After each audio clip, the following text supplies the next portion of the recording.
நான் இது வரைக்கும் ராஜா சார் கூட ஒர்க் பண்ணியிருக்கேன், ரஹ்மான் சார் கூட ஒர்க் பண்ணியிருக்கேன், சத்யா சார் கூட ஒர்க் பண்ணியிருக்கேன்.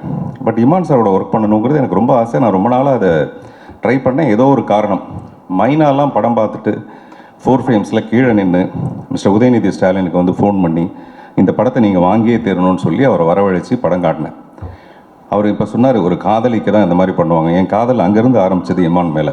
அப்போ ஆரம்பித்த காதல் அது இது வரைக்கும் நீண்டு இப்போ தான் நாங்கள் 2 பேரும் ஒரு கல்யாணம் பண்ணிட்டு குடும்பம் நடத்துகிற லெவலில் ஒரு 7 பிள்ளைங்க பிறந்திருக்கு. நான் சொல்கிறது 7 பாட்டு. இத்தனைங்க நாங்கள் நிறைய நைட்டில் ஒர்க் பண்ணுறவர் கிடையாது அவர். அதனால் எங்களுக்கு ஃபஸ்ட் நைட்டாக இல்லாமல் எல்லாம் ஃபஸ்ட் டேவாகவே நடந்துருந்துருக்கு இவ்வளோ நாளாக. அதில் நிறைய நடந்திருக்கு வாழ்க்கையில். நிறைய இனிப்பான விஷயங்கள், நிறைய கசப்பான அனுபவங்கள் எல்லாமே இருந்திருக்கு வாழ்க்கையில். பட் அதை தாண்டி இந்த இசை அப்படின்ற ஒரு இறை சக்தி தான் வந்து என்னை கொண்டு போயிட்டே இருக்குது. ஒவ்வொரு நகர்வும் வந்து அதுதான் என்னை இழுத்து கொண்டு போயிட்டே இருக்குது. நிறைய பேர் ரொம்ப சொன்னாங்க, சார் வந்து ஒர்க் பண்ணுறது ரொம்ப டஃப்பாக இருக்கும், கொஞ்சம் பார்த்துங்க அப்படின்லாம் வந்து சொன்னாங்க. ஆனால் எனக்கு ஃபஸ்ட்டு ஒரு சாங் 2 சாங் ஒர்க் பண்ணும் போதே தெரிஞ்சது, one of the sweetest person I ever worked with. And ஒவ்வொரு பாடலும் ஒர்க் பண்ணும் போதும் அவ்வளோ இன்ட்ரெஸ்டாகவும் அவ்வளோ ஆசையாகவும் இருந்தது.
Just before that, I want to read out what the record states in case it's not clear in every single photo. The record for the censored theatrical premiere of the first look of a feature film was achieved by the movie titled Teens, directed by Radhakrishnan Parthavan, music composed by D. Iman, cinematography by Gavmik U. Ari, and edited by Sudarshan, as confirmed on 24th January 2024. Congratulations.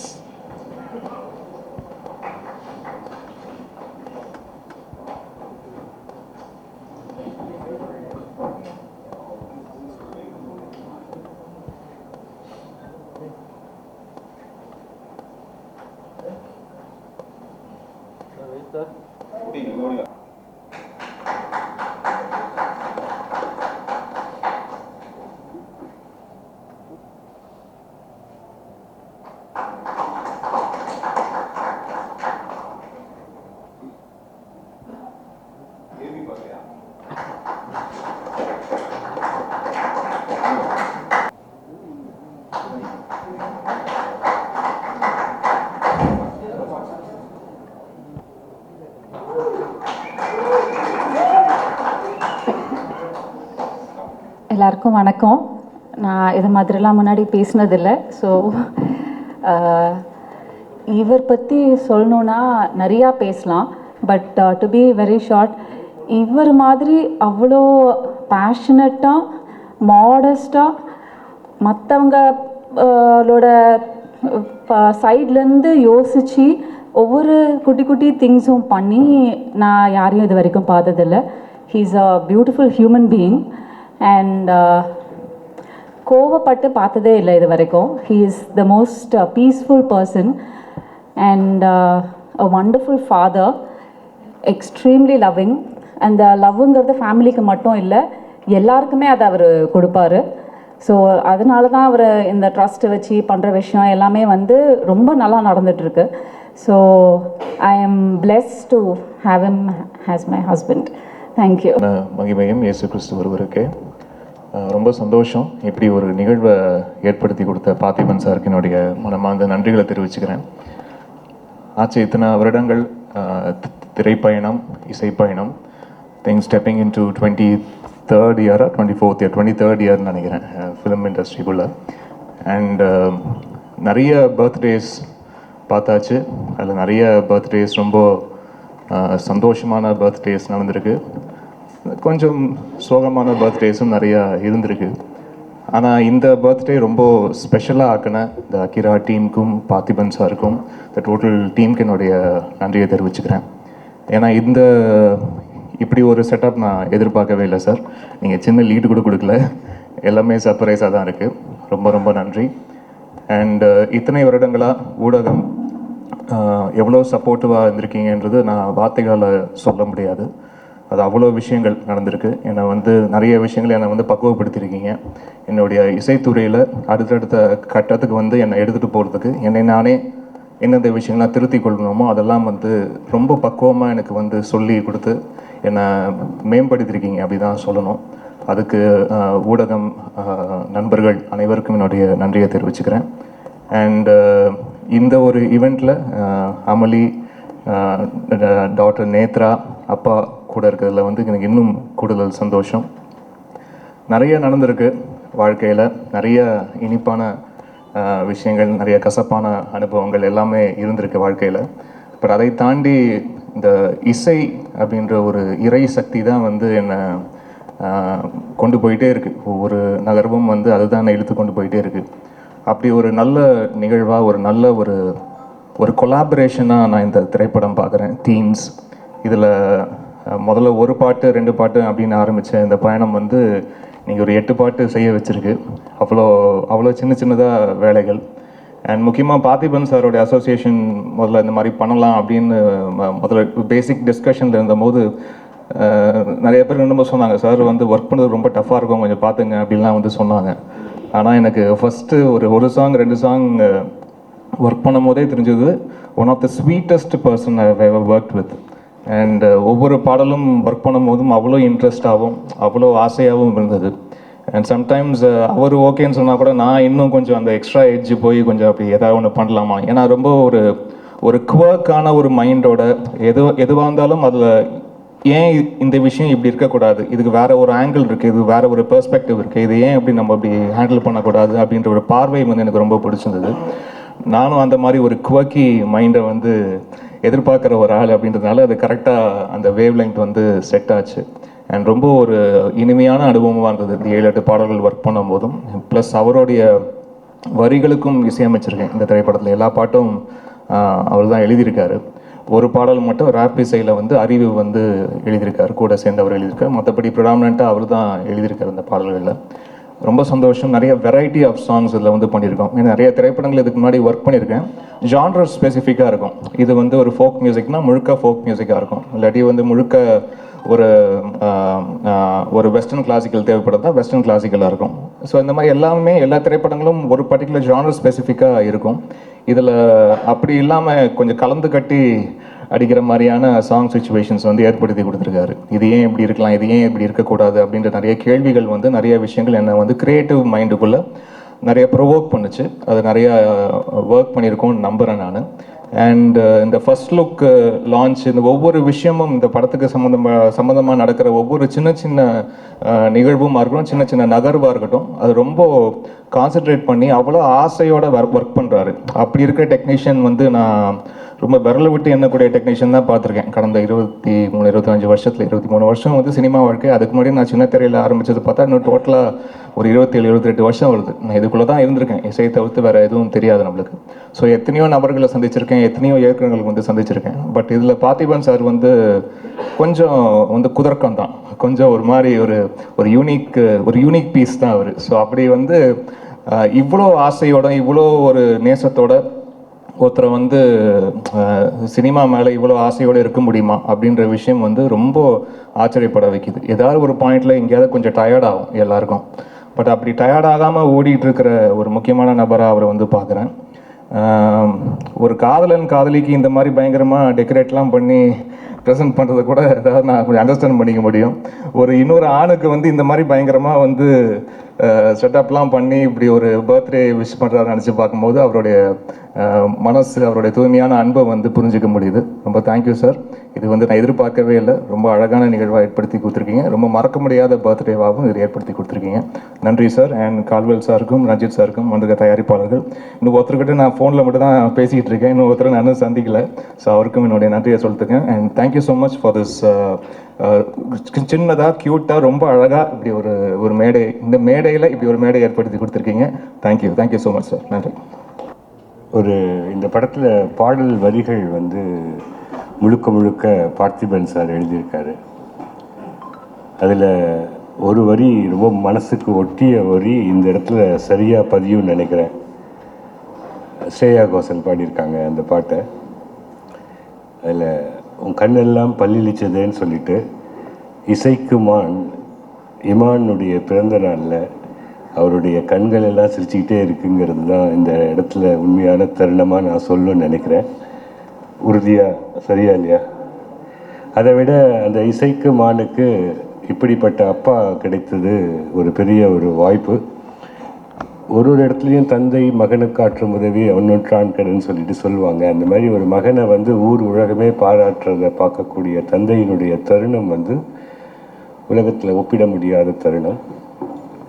அந்த தருணத்தை இப்போ நீங்கள் முழுமையாக உணர்ந்திருப்பீங்க. ஒரு ஆசிரியர், ஆசிரியரினுடைய மகன் இந்த படத்துக்கு அவ்வளோ ஒரு அழகான ஒரு இசையை அமைச்சு கொடுத்த இந்த பார்த்துருப்பீங்க நீங்கள். எவ்வளோ பேருக்கு உங்களுக்கு இந்த இசை பிடிச்சதுன்னா ஒரு கைத்தட்டினீங்கன்னா அந்த ட்ரைலருடைய பேக்ரவுண்ட் எந்த அளவு பேசியிருக்கோம் அப்படிங்கிறது இருக்குது. எப்பயுமே அதிகமாக பேசாத இமானே இப்போ பேச ஆரம்பிச்சிருக்காரு. அது பார்த்திபன் இம்பேக்ட். அது உங்களுக்கு எல்லாத்துக்குமே தெரியும், அந்தளவு பேசியிருக்காரு. அதனால் இந்த படம் அதுவும் ஒரு டீன்ஸ் மூலிமா ஒரு டீன் குழந்தையோடு இந்த அவார்டை வாங்குறது, அவருடைய மகள் கையாலேயே வாங்குறதுங்கிறது ரொம்ப மகிழ்ச்சி. இது இரவி நிழல் அப்படி ஒரு கடின உழைப்புக்கு அது மாதிரி ஒரு படம். அந்த ஒரு படத்தில் வேலை பார்த்தவங்க எல்லாரும் ஒரு 100 படத்துக்கு வேலை பார்த்ததற்கு சமம். அப்படிப்பட்ட உழைப்புக்கு பின்னாடி இந்த படம் வந்திருக்கு. அவருடைய உழைப்பு ஒரு சுகமான சுமைகளை குடும்பத்தோட அவர் இமானுக்கு கொடுத்த இந்த மரியாதைக்கு என்னுடைய வாழ்த்துகள். தொடரட்டும் உங்களுடைய திரைப்பணி, உங்களுடைய தமிழ் பணி. நன்றி, வணக்கம். நிகில் முருகன் உட்பட்ட பத்திரிகை மற்றும் ஊடக நண்பர்கள் எல்லாருக்கும் என்னுடைய பணிவான வணக்கம். அவர் தான் அப்படி ஆரம்பிங்கன்னு சொன்னார் எனக்கு. டீன்ஸ் இதனுடைய அந்த லேட்டஸ்ட் ஒரு படம். நான் முதல்ல மற்ற ஃபங்க்ஷனுக்கெலாம் போகும்போது நிறைய ப்ரிப்பேர் பண்ணிட்டு போவேன், என்ன பேசுகிறதுன்னு சொல்லிட்டு. என்னுடைய ஃபங்க்ஷனில் அந்த ஃபங்க்ஷனை நான் எப்படி பண்ணுறதுங்கிறதே எனக்கு ஒரு பெரிய ப்ரிப்பரேஷனாக இருக்கும். ஒரு 3 நாள் தொடர்ந்து இதையே பண்ணிகிட்ருப்போம். தமிழ் சட்டையை பார்த்துருப்பீங்க நீங்கள், தெரியும். இது வந்து கலைஞருடைய அந்த 100ஆண்டு விழாவில் பேசுகிறதுக்காக ஸ்பெஷலாக தச்சு எடுத்துகிட்டு போனேன். சில மேடையில் நமக்கு வாய்ப்பு கிடைக்காது. நம்ம உள்ளூரில் வந்து பெரிய ஆளாக இருப்போம், வெளியூருக்கு போனோன்னே அங்கே கொஞ்சம் முதலிடம் கிடைக்கிறதே கொஞ்சம் கஷ்டமாக இருக்கும். அந்த மேடை அந்த மாதிரி தான், ரொம்ப ஷார்ட்டாக முடிக்க வேண்டியிருந்ததுனால அந்த வாய்ப்பு எனக்கு கிடைக்கல. அதனால் அந்த சட்டையை வந்து நான் இதுக்கு போட்டு போனேன். நான் மட்டுமே இல்லை, பெரிய பெரிய ஸ்டார்ஸ் உட்பட பார்த்தீங்கன்னா வேறு ஒரு இடத்துக்கு போய் முதல் வரிசையில் நமக்கு இடம் கிடைக்குமாங்கிறதே ஒரு பெரிய பிரச்சனையாக இருக்கும். நான் சொல்கிறது புரியும்னு நினைக்கிறேன். அதனால் நான் எனக்குன்னு ஒரு தனி இடத்தை நானே ஏற்பாடு பண்ணிக்கணும்னு ஆசைப்படுவேன். புதிய பாதையிலிருந்து இது வரைக்குமே பெரிய ஸ்டார்ஸை வச்சு படம் எடுக்கணுன்னோ அந்த மாதிரிலாம் இல்லாமல் ரொம்ப இந்த சினிமா மேலே இருக்கிற ஒரு காதலில் கிட்டத்தட்ட 33-34 வருஷமாக இப்போ எல்லாரும் சொன்ன மாதிரி ரொம்ப வித்தியாசமாக யூனிக்காக இது எல்லாமே வந்து வேறு வேறு வார்த்தைகள் அவ்வளோதானே தவிர இந்த சினிமாவுக்குள்ளே நம்ம நிரந்தரமாக இருக்கிறதுக்கு என்ன பண்ணுறது. அப்போது வித்தியாசமான ஏதோ ஒரு முயற்சிகளை மற்றவங்க பண்ணதை விட வேறு ஒன்று பண்ணோம்னா டெஃபினட்டாக அதுக்குன்னு ஒரு அங்கீகாரம் இருக்கும் அப்படிங்கிற ஒரு எண்ணத்தில் ஒத்த செருப்பு மாதிரியோ இரவு நிழல் மாதிரியோ படம் பண்ணிவிட்டு இப்போ நான் டீன்ஸில் வந்து இறங்கியிருக்கேன். இந்த படம் வந்து இந்த ஃபஸ்ட் லுக்கை பார்த்த உடனே நிறைய பேருக்கு பயங்கர, நான் தேட்டராக போனேன், இதுதான் ஃபஸ்ட்டு டைம் இந்த ஃபஸ்ட் லுக்கை வந்து ஸ்க்ரீனில் ரிலீஸ் பண்ணால் எப்படி இருக்கும் அப்படின்னா அதுக்கு வந்து சென்சார் சர்டிஃபிகேட் வேணும்னாங்க. ஒரு நாள் ராத்திரி உடனடியாக சென்சார் போர்டு ஆஃபீஸர்கிட்ட கேட்டேன். அவர் சொன்னார் இந்த மாதிரி இது வரைக்கும் சென்சார் சர்டிஃபிகேட் யாருமே வாங்கி ரிலீஸ் பண்ணதில்லை அப்படின்னோடனே நான் பயங்கர குஷி ஆகிட்டேன். இது வரைக்கும் யாருமே பண்ணதில்லைன்னா அதை நம்ம பண்ணணும் அப்படின்னு அந்த சென்சார் சர்டிஃபிகேட்டை வாங்கி ஸ்க்ரீனில் ரிலீஸ் பண்ணேன். அதுக்கு தான் இந்த வேர்ல்டு புக் ஆஃப் ரெக்கார்ட்ஸோட ரெகக்னைசேஷன். அதுக்கு ரொம்ப நன்றி மிஸ்டர் கிறிஸ்டோஃபர் டெய்லருக்கு. எனக்கு இது முன்னாடி தெரிஞ்ச ஒரே டெய்லர் எலிசபெத் டெய்லர் தான். இப்போ தான் எனக்கு கிறிஸ்டோஃபர் டெய்லர் தெரியுது. அவர் டெய்லர் கொஞ்சம் லேட் பண்ணிட்டார் போல இருக்கார், அதனால் லேட்டாக வந்திருக்கார். நீங்கள் யாராவது ஒருத்தர் அப்புறமெல்லாம் ட்ரான்ஸ்லேட் பண்ணீங்க. மேடம் அவர்களுக்குமே என்னுடைய நன்றி, என்னுடைய நண்பர் விவேக் அவர்களுக்கு நன்றி.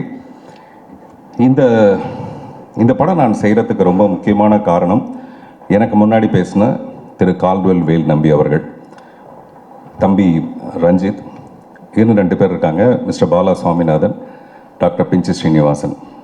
இவங்க ஒரு 4-5 நண்பர்கள். என்னுடைய இரவு நிழலுக்கும் அவங்க தான் தயாரிப்பாளர்கள். அதில் வந்து ஒரு மிகப்பெரிய லாபமாக அந்த படம் அமையல. ஒரே லாபம் எனக்கு என்ன பெரிய சந்தோஷமாக இருந்ததுன்னா, ஒரு சிங்கிள் ஷாட் ஃபிலிம், உலகத்தில் இது வரைக்கும் யாரும் முயற்சி பண்ணாத ஒரு நான் லீனியர் ஃபிலிம் நான் எடுக்கணும்னு ஆசைப்பட்டேன். அதுக்கு பின்னணியில் பேஷன் யாருக்கு வேணாலும் இருக்கலாம், கனவு யாருக்கு வேணாலும் இல்லை. கண் இருக்கிறவங்களுக்கெல்லாம் கனவு இருக்கும். ஆனால் அந்த கண்ணுக்கு ஒரு ஒளியாக அந்த படத்துக்கு பின்னாடி பொருளாதாரமாக இந்த ஒரு 5 நண்பர்கள், டாக்டர் பிரபாகர்னு ஒருத்தர் இருந்தார். அந்த படம் வந்து மிகப்பெரிய வெற்றி அடைஞ்சு மிகப்பெரிய லாபமாக, இந்த உலகமே எப்படின்னா பணம் மட்டும்தான். உலகத்தில் பணத்தை விட பெரிய விஷயம் நிறைய இருக்கும். ஆனால் அது எல்லாத்தையும் பணத்தால் தான் வாங்க முடியும். அப்படி தான் பணத்துக்கு பின்னாடி ஒரு பெரிய கூட்டம். இப்போ சமீபத்தில் ஆயி பூரணம்னு ஒரு அம்மா தன்னுடைய 7.5 கோடி ரூபாய் நிலத்தை கல்விக்காக ஒரு பள்ளிக்கூடத்துக்காக எழுதி வச்சாங்க. நான் அவங்கள வந்து ஃபோன்லேயே அவங்க காலில் விழுந்து கும்பிட்டேன். இப்படிப்பட்ட மனிதர்கள்லாம் பார்க்குறது கஷ்டம்ன்ட்டு. என்னை விட அதிகமான பேஷன் வந்து திரு கால்டுவெல் வேல் நம்பிக்கும் ரஞ்சித்துக்கும் இருந்ததுனால தான் மறுபடியும் இந்த டீம்ஸுங்கிற ஒரு படத்துக்கு அவங்க தயாரிப்பாளர்களாக வந்திருக்காங்க. இப்போ இந்த படத்தை என்ன விலைக்கு விற்க முடியும், எவ்வளோ லாபம் வரும், அது எதுவுமே அவங்களுடைய எதிர்பார்ப்பு கிடையாது. என்னுடைய கனவுக்கு ஒத்துழைக்கணும், அவ்வளோதான். ஸோ அதனால் அவங்களுக்கு காலத்துக்கு நான் நன்றி சொல்லலாம். அது இந்த படம் வந்து பொருளாதார ரீதியாகவும் ஒரு பெரிய வெற்றி அடையுன்றது என்னுடைய நம்பிக்கை. காரணம் வந்து இது ஒரு குழந்தைங்களை வச்சு நான் பண்ணுற ஒரு படம். 13 குழந்தைங்களை வச்சுட்டு குடும்பத்தோடு பார்க்கக்கூடிய எந்த எக்ஸ்பெரிமெண்டல் முயற்சிலாம் இல்லாமல், பட் அட் த சேம் டைமாக நீங்கள் பார்க்குற ரெகுலரான ஒரு ஃபில்மாக அது இருக்காது. அந்த மாதிரி ஒரு படம் பண்ணிகிட்ருக்கேன். இந்த படத்துக்கு வந்து ஒரு பக்க பலம் திரு கேமி கேரி, இந்த படத்தோட சினிமாட்டோகிராஃபர். நீங்கள் விஷுவல்ஸ் பார்த்தீங்கன்னாவே தெரிஞ்சிருக்கும், அவர் ரொம்ப பிரமாதமாக இந்த படத்தை பண்ணியிருக்காரு. அடுத்து இசை. நான் இது வரைக்கும் ராஜா சார் கூட ஒர்க் பண்ணியிருக்கேன், ரஹ்மான் சார் கூட ஒர்க் பண்ணியிருக்கேன், சத்யா சார் கூட ஒர்க் பண்ணியிருக்கேன். பட் இமான் சாரோட ஒர்க் பண்ணணுங்கிறது எனக்கு ரொம்ப ஆசை. நான் ரொம்ப நாளாக அதை ட்ரை பண்ணேன். ஏதோ ஒரு காரணம், மைனாலாம் படம் பார்த்துட்டு 4 ஃப்ரேம்ஸில் கீழே நின்று மிஸ்டர் உதயநிதி ஸ்டாலினுக்கு வந்து ஃபோன் பண்ணி இந்த படத்தை நீங்கள் வாங்கியே தரணும்னு சொல்லி அவரை வரவழைச்சி படம் காட்டினேன். அவர் இப்போ சொன்னார், ஒரு காதலிக்கு தான் இந்த மாதிரி பண்ணுவாங்க. என் காதல் அங்கேருந்து ஆரம்பித்தது இமான் மேலே. அப்போ ஆரம்பித்த காதல் அது இது வரைக்கும் நீண்டு இப்போ தான் நாங்கள் 2 பேரும் ஒரு கல்யாணம் பண்ணிட்டு குடும்பம் நடத்துகிற லெவலில் ஒரு 7 பிள்ளைங்க பிறந்திருக்கு. நான் சொல்கிறது 7 பாட்டு. இத்தனைங்க நாங்கள் நிறைய நைட்டில் ஒர்க் பண்ணுறவர் கிடையாது அவர். அதனால் எங்களுக்கு ஃபஸ்ட் நைட்டாக இல்லாமல் எல்லாம் ஃபஸ்ட்டு டேவாகவே நடந்துருந்துருக்கு இவ்வளோ நாளாக. அதில் எனக்கு அவர் மேலே இருக்கிற, இப்போ நான் ராஜா சார் கூட ஒர்க் பண்ணிவிட்டு ரஹ்மான் சார்க்கெலாம் ஒர்க் பண்ணிவிட்டு நான் நிறைய பேரோட இருந்து வாழ்ந்துட்டு வந்திருக்கேன் இல்லையா. அதனால் எனக்கு தெரியும் ஒவ்வொருத்தர் என்னென்ன பண்ணுவாங்க, இமான் சார் எப்படி ஒர்க் பண்ணுவாருன்னு. என்னை விட ஒரு 10 மடங்கு 12 மடங்கு அந்த லிரிக்ஸ் மேலே ரொம்ப பயங்கரமாக கவனம் செலுத்தி, இந்த லிரிக்ஸு வந்து தேயாமல் அந்த பாட்டு எவ்வளோ சிறப்பாக வரலாம். அப்புறம் அவரே சொன்னார், நானே கொஞ்சம் விட்டுட்டா கூட அவர் விடாமல், அல்லது அவரே விட்டால் கூட நானும் கொஞ்சம் விடாமல், அந்த மாதிரி 2 பேரும் ரொம்ப ஒரு பியூட்டிஃபுல் தம்பதிகளாகவே நாங்கள் இந்த படத்தில் வாழ்ந்துருக்கோம். ரொம்ப ரொம்ப சந்தோஷமாக இருந்தது. நான் அடுத்த படத்துக்கு வேறு மியூசிக் டைரக்டர் நான் முன்னாடி நினச்சிருந்தேன் இந்த படம் ஆரம்பிக்கிறதுக்கு முன்னாடி. இப்போ இந்த நினப்பு இப்போ மாறி போச்சு. அது வந்து அவர் ஏற்படுத்தின ஒரு விஷயம். அவர் அதை நினச்சி அவர் எதிர்பார்த்து செய்யலைனா கூட இப்போ எனக்கு ஒரு பயங்கர ஈடுபாடு, இன்னும் ஒரு 10 பாட்டு. அப்புறம் இப்போ இந்த படத்தோட பேக்ரவுண்ட் ஸ்கோர் எப்படி வரப்போகுதுங்கிறது எனக்கு ஒரு பயங்கர க்யூரியாசிட்டி. இமான் சார்கிட்ட வந்து எனக்கு ரொம்ப பிடிச்ச விஷயம், அவர் வந்து ஒரு சிறந்த தந்தையாக இருக்கார். இப்போ அவர் பேசும்போது கூட அவர் மட்டும் இல்லை, அவருடைய தந்தையும் அப்படி தான் 3 குழந்தைங்களும் நல்லா இருக்கணும்னு வேண்டிக்கங்க அப்படின்னு சொன்னார். அதோட அர்த்தம் என்னன்னு எனக்கு தெரியும் நல்லா. நானும் 3 குழந்தைக்கு அப்பா தான். இமான் சாருடைய அப்பாவை வந்து நம்ம இந்த நேரத்தில் ரொம்ப பாராட்டணும். இந்த படம் பண்ணுறதுக்கு ரொம்ப முக்கியமான காரணம் அவர். என்னெல்லாம் ஒரு மியூசிக் டைரக்டருக்கும் நமக்கு நடுவில் என்னெல்லாம் பிரச்சனை வருமோ அந்த எந்த பிரச்சனையும் வராமல் அவர் பார்த்துக்கிட்டதுக்காக அவருக்கு நன்றி. அவருடைய 3 குழந்தைகளும் சிறப்பாக இருக்கணும். அவரே சொல்லும்போது சொன்னார், சில பிறந்தநாள் ரொம்ப சந்தோஷமாக இருக்கும், சில நாட்கள் வந்து சோகமாக இருக்கும் அப்படின்ட்டு. இப்போ கூட அவர் ஒரு சின்ன சோகத்தை கடந்து இந்த பிறந்த நாளில் கூட அதை ரொம்ப மறைச்சிக்கிட்டு அந்த கஷ்டமே வெளியில் தெரியாமல், அந்த மாதிரி மிகப்பெரிய ஒரு கலைஞனுக்கு கூட அந்த பற்றுங்கிற ஒரு விஷயம் மிகப்பெரிய ஒரு விஷயம். அதனால தான் அவருடைய பாடல்களில் இருக்க அந்த எமோஷன் கனெக்ஷன் வந்து அவ்வளோ பிரமாதமாக இருக்கும். அவர் தேசிய விருது வாங்கின பாடல் உட்பட. ஸோ அப்படி இமானோட நான் ஒர்க் பண்ணுறது ரொம்ப ரொம்ப சந்தோஷம். இன்னும் அவரை பற்றி நிறைய பேசுகிறதுக்கான நிறைய மேடைகள் இருக்குது. அப்புறம் இந்த விருது வந்து எனக்கு ரொம்ப மகிழ்ச்சி. அப்புறம் ஒரு படத்தோட ஆரம்பத்திலே இந்த மாதிரி உலக லெவலில் அது ரெகக்னைஸ் ஆகிறதுங்கிறது ரொம்ப ரொம்ப ஒரு பெரிய உத்வேகத்தை கொடுத்துருக்கு. விரைவில் இந்த படம் திரைக்கு வரும். இது வரைக்கும் பத்திரிகை நண்பர்கள் எல்லாருமே வந்து ஊடக நண்பர்கள்லாம் நான் என்ன பண்ணாலும் அதுக்கு ஒரு மிகப்பெரிய அக்கறையோடு அதுக்கு ஒரு இம்பார்ட்டன்ஸ் கொடுத்து நீங்கள் பண்ணிகிட்ருக்கீங்க. உங்கள் எல்லாருக்கும் என்னுடைய மனப்பூர்வமான நன்றி. வேறு ஏதாவது விட்டு போச்சா நிக்கில்? ஒன்றும் இல்லை. ஓகே, நான் பாலிடிக்ஸ் எதுவுமே பேசவில்லை என்பதை அமைதியுடன் தெரிவித்துக் கொள்கிறேன். நன்றி, வணக்கம். இந்த படத்தில் வந்து 13 குழந்தைங்க தான் ஹீரோ ஹீரோயின் எல்லாமே இருக்காங்க. ஸோ அவங்களுக்கு ஒரு ஸ்பெஷல் மேடை, அந்த மேடையில் அவங்க எல்லாரையும் நான் அறிமுகப்படுத்த போகிறேன். அவ்வளோதான். அதை நான் இந்த மேடையில் சொல்லணுங்கிறது, மேடை த ஸ்டேஜ் அப்படிங்கிற ஒரு மேடையில் நான் சொல்கிறேன். ஓகே, இதெல்லாம் ஒரு பக்கத்துலேருந்து சொல்லிக் கொடுக்க நானும் கிளிப்பள்ளியாகவே இருந்துகிட்ருக்கேன். ஓகே, எல்லாருக்கும் ரொம்ப மகிழ்ச்சி, நன்றி. Thank you Christopher Taylor. தேங்க்யூ.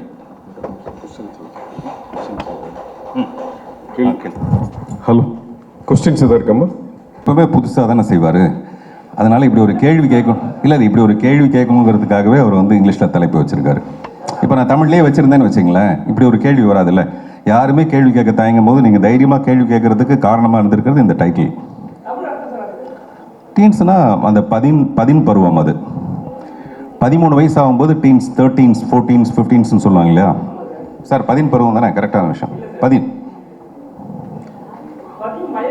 10 வயது 10 பருவம் தான். 10 பருவத்தில் வரதான் 10 வயது. நீங்கள் அதெல்லாம் பார்த்து வச்சுக்கிட்டே பண்ணுவீங்க.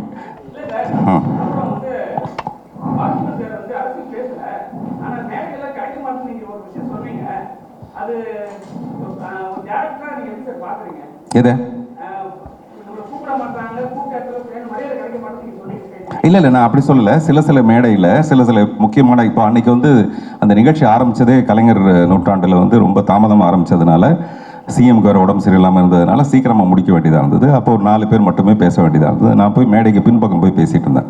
எனக்கு அந்த மாதிரி ஒரு வாய்ப்பு கிடைச்சி பின்னாடி போய் பேசிகிட்டு இருந்தேன் நான். அதனால் நான் அதை என்ன சொன்னேன்னா, பாசிட்டிவாக சொன்னேன். எல்லா மேடையிலையும் எல்லாருக்கும் வாய்ப்பு கிடைக்காது, நீங்கள் சமீபத்தில் இருக்கிற மேடையெல்லாம் கூட பார்த்துருப்பீங்க அப்படின்னு சொன்னேன் நான்.